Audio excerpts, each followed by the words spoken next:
Hello friends, welcome back once again. और friends, आज की क्लास में हम लोग देखेंगे सिंपल फ्यूचर टेंस के बारे में। आज की क्लास में बात होगी सिंपल फ्यूचर टेंस के बारे में। कल मैंने आपको पूरी क्लास में फ्यूचर टेंस के बारे में बताया कि फ्यूचर टेंस का यूज कहाँ कहाँ कर सकते हैं और फ्यूचर टेंस के बारे में क्या क्या जानना है आपको। ठीक है, आज की क्लास में जानेंगे हम लोग सिंपल फ्यूचर टेंस के बारे में। किसके बारे में जानेंगे? सिंपल फ्यूचर टेंस के बारे में। स्पेलिंग लिखते लिखते हमें कुछ याद आ गया। एक छोटी सी जोक है, सुन लीजिए, शायद अच्छा लगे। क्या हुआ कि एक बार की बात है कि एक नए टीचर गए क्लास में इंग्लिश के। और जनरली ऐसा कहा जाता है कि जब शिक्षक क्लास में अंदर प्रवेश करते हैं तो जनरली कहा जाता है कि first impression is the last impression. Teacher कोई भी हो, अगर एक बार इंप्रेशन जम गए स्टूडेंट पे तो फिर वो जमी रहनी है। अगर इंप्रेशन फर्स्ट टाइम नहीं जमा तो फिर अब लाख कोशिश कर लो, इंप्रेशन तो जमना ही नहीं है। टीचर को ये बात बड़ी अच्छी तरह पता था कि भाई मेरी इंप्रेशन आज की क्लास में जमनी है। तो उन्होंने कहा भाई बच्चों से कि देखो, आप सबों के लिए इंग्लिश बहुत जरूरी है और इंग्लिश जरूरी है तो आपको इंग्लिश पढ़ना चाहिए। जो वर्ड्स आपको नहीं आए आप हमसे आगे पूछ लीजिएगा, जिस वर्ड में दिक्कत हो आप हमसे पूछ लीजिएगा, लेकिन इंग्लिश जरूर पढ़िए। आपके जीवन में, आपके लाइफ के लिए इंग्लिश बहुत जरूरी है। बच्चे बहुत ज्यादा इंस्पायर हुए उनसे, बहुत ज्यादा मतलब कि इंस्पायर हो गए। अब बच्चे ने अगले दिन क्या किया, खूब बढ़िया से पढ़ना स्टार्ट किया सही तरीके से। एक बच्चा अगले दिन आया क्लास में। क्लास में आने के बाद जब टीचर जी क्लास में पहुंचे तो टीचर जी सोचे कि एक बार चेक कर लेते कि कल मैंने इंस्पायरेशन की बात कही थी, बच्चों इंप्रेस थे कि नहीं हमसे। तो बोले भाई किसी के पास कोई वर्ड है, कुछ पढ़ा है, किसी को कुछ दिक्कत है तो बताया भाई। उन्होंने पिछले क्लास में ये बात जरूर बताया था कि बाबू देखो, अगर आप नहीं पढ़ोगे तो आपका फ्यूचर खराब हो जाएगा। और फ्यूचर का स्पेलिंग उन्होंने बताया था FUTURE। कहा कि देखिए ये भविष्य की स्पेलिंग है, समझिए कि आप नहीं पढ़िएगा तो आपका भविष्य जो है खराब हो जाएगा। ठीक है, अब ये बात बताया था, बच्चों ने ये बात जरूर याद रखा था। तो सोचे कि एक बार पूछ लेते। टीचर जी पूछे कि भाई किसी का कोई क्वेश्चन है, किसी का कोई वर्ड है तो पूछ लो मेरे से। एक बच्चा खड़ा हुआ एकदम पूरा तेजी में हाफते हुए। टीचर जी लगे कि चलो भाई इतने बच्चों में से और कोई इंप्रेस नहीं हुआ, एटलीस्ट एक बच्चे ने तो इंप्रेशन हुआ, एक बच्चे पे तो इंप्रेशन जमी। उस बच्चे ने खड़ा हुआ और कहा कि सर मुझे नटूरे बताइए नहीं तो फटूरे खराब हो जाएगा। टीचर जी भी सोचे कि भाई ये कौन सा वर्ड है, कहां से ढूंढ के लाया ये वर्ड।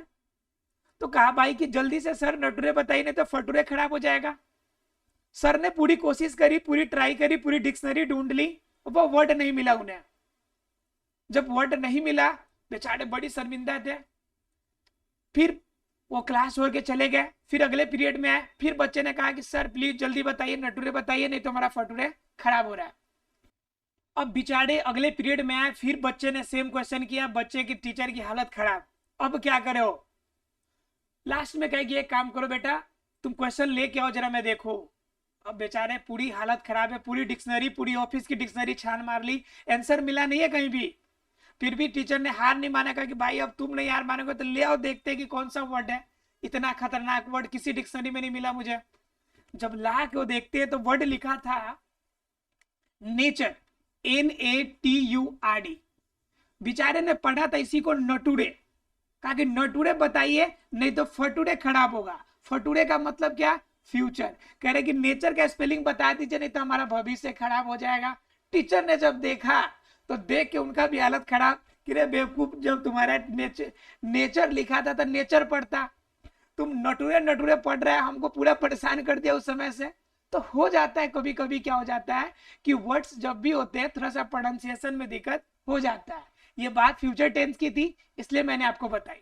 जरा बात करते हैं कि सिंपल फ्यूचर टेंस की, कि इसका यूज कहां करते हैं। फ्यूचर टेंस का यूज हम करेंगे कहां? तो फ्यूचर टेंस की यूज करते हैं हम लोग कोई भी प्री प्लानिंग वाली बात हो, और मतलब कि बिल्कुल नियरेस्ट प्लानिंग वाली बात हो। नियरेस्ट फ्यूचर की कोई प्लानिंग हो,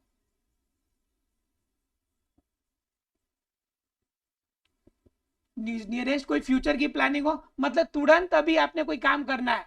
जैसे मैं अंग्रेजी सीखूंगा, मैं अंग्रेजी सीखूंगा। ठीक है, अब ये बात हो गई कि आप सीखेंगे, कंफर्म है कि आपको आने वाले समय में सीखना है आपको, तो ये कंडीशन, ये सेंटेंस हमारा क्या हो जाएगा, सिंपल फ्यूचर का होगा। क्लियर है आप लोग को? सिंपल फ्यूचर का मतलब कोई भी आपने प्लान कर लिया, अभी नियरेस्ट फ्यूचर का वो सिंपल प्रेजेंट टेंस का होगा। कोई भी आपके मन में कोई भावना है और तुरंत होने वाली है, तो वो अभी आपका क्या होगा, सिंपल फ्यूचर सेंटेंस होगा। इनके ज्यादा प्रयोग मैंने पिछले क्लास में बता दिए थे। सीधा हम लोग आ जाते हैं अब कहां पे, स्ट्रक्चर पे आ जाते हैं। किसके स्ट्रक्चर पे, तो सिंपल फ्यूचर टेंस के स्ट्रक्चर पे आ जाते हैं कि सिंपल फ्यूचर टेंस का स्ट्रक्चर होता क्या है, कि सेंटेंस अगर आ जाए तो बनाएंगे कैसे। सबसे बड़ी बात है कि मैंने कल ही एक और बात बताई थी कि फ्यूचर टेंस किसी रूल रेगुलेशन को नहीं मानता है। ठीक है, तो उसी के अकॉर्डिंग ये काम करेगा। तो इसमें क्या होगा, इसमें पहले होगा एसर्टिव सेंटेंस। एसर्टिव के अंदर कैसे सेंटेंस, तो अफर्मेटिव वाला सकारात्मक वाक्य हम लोग जानेंगे। अफर्मेटिव यानी सकारात्मक वाक्य के लिए रूल। और अफर्मेटिव और एसर्टिव सेंटेंस है तो शुरू में सब्जेक्ट आएगा, फिर उसके बाद आएगा सेल या फिर आपका विल लगा लीजिए आप, और प्लस में क्या आ जाएगा, वर्ब वन, अर्थात कि ओरिजिनल फॉर्म होगा वर्ब का। ठीक है, और प्लस में जितने भी अदर वर्ड्स हैं लास्ट में जोड़ दीजिए, जितने भी अदर वर्ड्स हैं जोड़ दीजिए। अब बात आती है, क्वेश्चन ये कि सेल का यूज कहां करेंगे और विल का यूज आप कहां करेंगे। तो इसके लिए नोट में एक रूल लिखिएगा, सिंपल सा छोटा सा, बिल्कुल चुन्नू सा आपका। ठीक है, और ये रूल आपको एकदम हमेशा याद रहेगा आपको।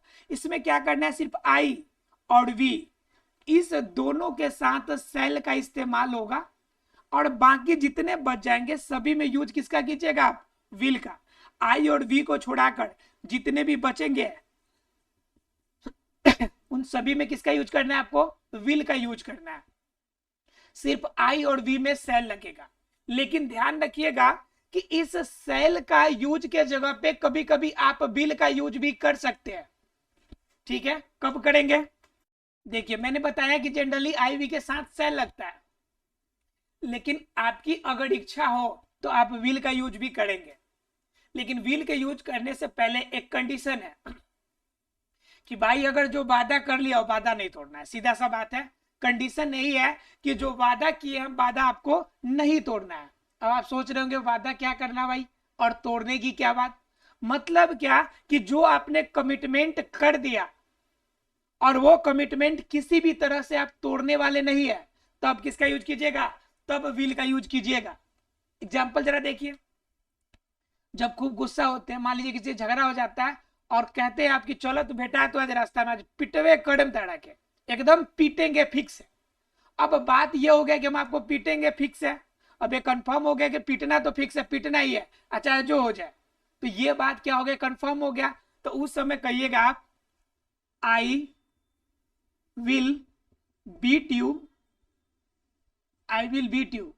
इसका मतलब क्या हो गया कि I will beat you definitely, मैं एकदम फिक्स है, निश्चित रूप से पीटूंगा, मतलब पीटूंगा, मैं छोड़ने वाला नहीं हूं। हमको प्रॉब्लम क्रिएट हुआ है तुम्हारी वजह से, हम तुमको मारेंगे चाहे जो हो जाए। तो ये क्या हो गया आपका, यह कंडीशन आपका हो गया कि आपने कमिटमेंट कर दिया, एक बार कह दिया तो बस अब पीछे नहीं हटना है। आपने कह दिया कि भाई एग्जाम में टॉपर बनना है तो एनी हाउ बनना है, I will be the topper of my exam, मैं अपने एग्जाम का टॉपर होऊंगा चाहे जो हो जाए। तो आई के साथ वहां पे विल का इस्तेमाल कर सकते हैं। लेकिन अगर कोई बातें कही, हो सकता है कि वो बातें पूरा नहीं हो, तो उस कंडीशन में आप सेल का इस्तेमाल कीजिएगा, जिसमें आपको खुद पे विश्वास ना हो। जैसे मैं पटना जाऊंगा, कोई जरूरी नहीं कि मैं पटना जाऊंगा, हो सकता है मैं दिल्ली चला जाऊं, हो सकता है मैं बनारस चला जाऊं, मतलब ये मेरा फिक्स नहीं है। तो उस कंडीशन में आप इस्तेमाल कीजिएगा आई शैल गो टू पटना, राइट। यानी कि जब आपका फिक्स कंडीशन नहीं हो तो उस समय आप सेल का इस्तेमाल कीजिएगा, और जब कंडीशन बिल्कुल फिक्स हो जाए, एनी हाउ आपको ये काम करना ही है, तब आप यूज कीजिएगा विल का। जरा एग्जांपल देखिए,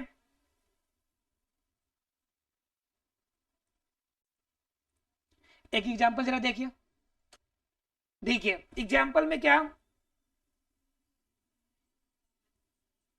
मेरा भाई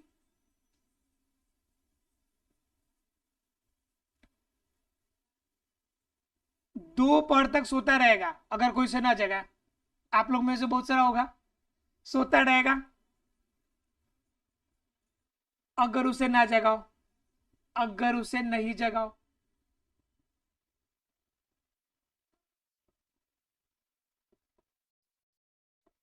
या नहीं जगाते उसको, मतलब क्या, मेरा भाई दोपहर तक सोता रहेगा। अब बात हो रही है नियर फ्यूचर की, भाई सोते रहेगा कल, मतलब क्या, यहाँ पे माई ब्रदर, माई ब्रदर। अब बताइए माई ब्रदर के साथ सेल लगाइएगा या विल, आई और वी तो है नहीं, तो कंफर्म में इसके साथ लगेगा क्या, विल। अब क्या कर रहा है भाई, सोएगा ही है, तो स्लीप कब तक था, दोपहर तक, तो टिल नून, टिल मतलब तक और नून मतलब दोपहर, कब तक सोता रहेगा, दोपहर तक। कब भाई, कब सोता रहेगा, if no one, no one get him up, अगर उसे कोई नहीं जगाता है, no one gets him up, अगर उसे कोई नहीं जगाता है तो वो एकदम दोपहर तक सोते रहेगा। मेरा भाई एकदम पूरा आलसी है, मजे से सोता रहेगा दोपहर तक अगर कोई जगाए नहीं।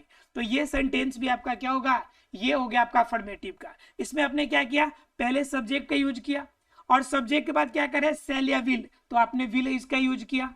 फिर कह रहा है भर्ब का, तो भर्ब क्या आता है, सोना, सोना का इंग्लिश आपने लगाया स्लीप, ठीक है। और उसके बाद कह रहा है अदर वर्ड्स, जितने बात थी मैंने लास्ट वाला लिख दिया। तो आपको ध्यान रखना है कि सब्जेक्ट, फिर इसमें सेल या विल था, शैल या विल था, आपने शैल या विल लगाया आपने, और इसके साथ क्या लगा दिया आपने, इसके साथ वर्ब लगा दिया और बाकी अदर वर्ड लगा दिए। यही रूल का फॉलो किया कि नहीं किया, तो इससे हम लोग कहेंगे असर्टिव या affirmative simple future tense. Clear है सबको, अब आसानी से बना सकते हैं आप लोग। एक और एग्जांपल देख लिए, बिल्कुल इजी सा, एकदम चुन्नू सा, ऐसा क्वेश्चन, ऐसा सेंटेंस जो आपको इजी से बना सकते हो, एकदम एकदम रूल दिमाग में चढ़ जाए आपके। कहा जाता है ना कोई बात एकदम सर पे चढ़ के बोलता है, तो वही वाली बात हो जाए आपका। ये सेंटेंस का रूल, सर पे चढ़ के बोले, तुम